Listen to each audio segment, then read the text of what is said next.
এই গাছটায় যখন মুকুল এসছিল তখন তোমাদেরকে দেখিয়েছিলাম, গাছ ভর্তি মুকুল, একবারে মোটা মোটা এরকম গোটা গোটা মুকুল এসেছিল।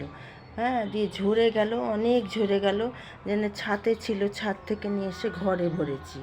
হ্যাঁ, তারপরে দেখো এই রকম ফুলের মতন ফুটছে। এই গাছটার প্রথম ফল হবে।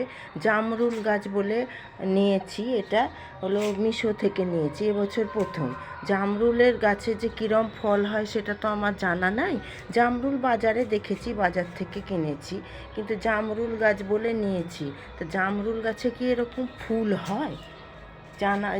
ফলের আগে কি এরকম ফুল হয়, তারপরে কি ফল হয়? এই দেখো প্রথমটাই দেখো এরকম, তারপরে কুঁড়ির মতন। এই যে, তোমাদের যদি কাউরি জানা থাকে আমাকে বলো তো, না এটা অন্য কোনো গাছ দিয়ে দিয়েছে, আমরা তো বুঝতে পারছি না। তোমাদের যদি জানা থাকে এটার সম্বন্ধে অবশ্যই জানাবে।